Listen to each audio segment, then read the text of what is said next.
गर्मी की छुट्टियों में गांव की गलियां भी उनीदी सी लगती थी।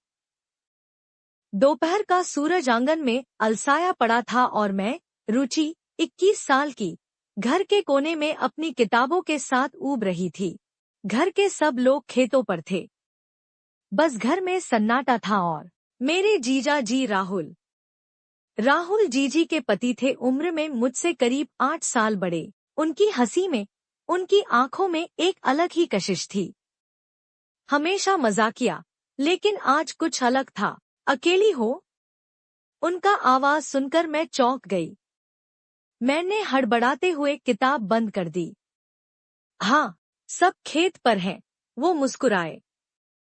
उनके होठों पर एक गहरी, शरारती मुस्कान थी। अकेली लड़की और इतना बड़ा घर, डर नहीं लगता? वो पास आकर बोले। मैंने मुंह बनाते हुए कहा, किससे डरूं? भूत से या आपसे? उनकी आंखें चमक उठीं। भूत तो नहीं, पर जीजा से थोड़ा डरना चाहिए, कहते हुए उन्होंने मेरा हाथ पकड़ लिया। मेरा दिल एक पल को जोर से धड़का। उनकी उंगलियां गर्म थी और उनकी पकड़ में एक गहरा अपनापन था। छोड़ो जीजा, मैंने शर्माते हुए कहा, लेकिन आवाज में वो दृढ़ता नहीं थी। नहीं, उन्होंने धीमे से कहा और धीरे धीरे मेरा हाथ अपने सीने के करीब खींच लिया। उनकी धड़कनों की आवाज मैंने साफ सुनी। वो भी शायद मेरी तेज धड़कनों को महसूस कर रहे थे। हम दोनों वहीं आंगन के कोने में खड़े थे। न पास कोई था, न दूर। बस चुपचाप हमारी सांसें मिल रही थी। राहुल जी ने धीरे धीरे मेरा चेहरा अपनी उंगलियों से छुआ। कितनी बदल गई हो रुचि, अब बच्ची नहीं रही, उन्होंने फुसफुसाते हुए कहा। मैंने नजरें झुका ली। उनका स्पर्श मेरे चेहरे पर मानो आग लगा रहा था, फिर भी हटने का मन नहीं हुआ।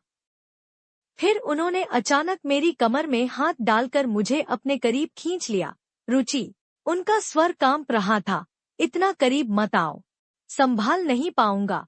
मैंने खुद को उनकी बाहों में छोड़ दिया। उनके होंठ धीरे से मेरे माथे पर टिके, एक लंबा, भीगा हुआ स्पर्श, जिसमें छुपा था बरसों का दबी हुई चाहत। शाम ढल गई। सब वापस आ गए थे। पर रात को, सबके सोने के बाद, छत पर फिर मुलाकात हुई। मैं हल्के कदमों से छत पर गई थी। चांदनी बिखरी थी, हवा ठंडी थी, और वहां पहले से खड़े थे जीजा जी। आ गई, उन्होंने धीरे से कहा। मैंने बस सिर हिला दिया। उन्होंने मेरे करीब आकर मेरी उंगलियां थामी। रुचि, जानते हो, जब पहली बार तुम्हें देखा था, तब भी तुम्हारी मुस्कान पर दिल आ गया था, वो धीमे से बोले। मैंने धीरे धीरे उनका हाथ पकड़ लिया। वो पास आए और बिना कुछ कहे मेरे होठों पर अपना होंठ रख दिया। पहला चुंबन, नर्म, भीगा हुआ, कांपता हुआ। मैंने आंखें बंद कर ली। उनकी बाहों में खुद को पूरी तरह खो दिया। वो चुंबन गहराता गया, धीरे धीरे, बेहद कोमलता से। उनके हाथ मेरी पीठ पर फिसलते हुए मेरी कमर तक आए। मैंने भी उनके कंधों को पकड़ लिया कसकर। चांदनी में हमारे जिस्म एक दूसरे में खोने लगे थे। सांसें गर्म हो चुकी थी, दिल की धड़कनें पागल सी हो चुकी थी। उन्होंने धीरे से मेरे बालों को हटाकर गर्दन पर हल्का चुंबन दिया। मेरे पूरे शरीर में सिहरन दौड़ गई। उनकी उंगलियां मेरी पीठ से होते हुए मेरी कमर को सहलाने लगी। मैंने उन्हें रोका नहीं, बल्कि और करीब खिंच गई। फिर उन्होंने मेरे दुपट्टे को हटाते हुए मेरे गले पर अपने होंठ टिकाए। मैंने उनकी कमीज की कॉलर पकड़ी और आंखें मूंद ली। उनके हाथ अब मेरी कमर पर कसकर जकड़ चुके थे। हम दोनों के जिस्मों के बीच अब कोई दूरी नहीं थी। राहुल जी ने धीमे से कान में फुसफुसाया, रुचि, मुझे रोक लो अगर चाहो, वरना आज रात हमारी हो जाएगी। मैंने धीरे से उनका चेहरा पकड़ा, आंखों में आंखें डालकर कहा, रोकना नहीं चाहती जीजा जी, सिर्फ आपकी बनना चाहती हूँ। उनकी आंखों में भी नमी तैर गई।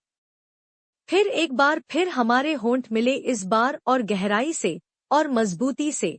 सुबह जब सूरज उगा, हम दोनों अब भी छत पर एक दूसरे की बाहों में थे।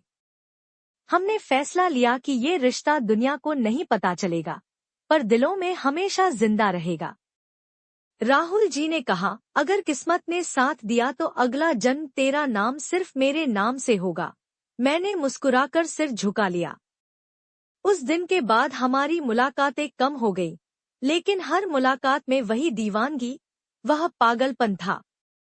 हमारा प्यार अधूरा था, लेकिन वो रात हमारी थी पूरी, सच्ची और अमर।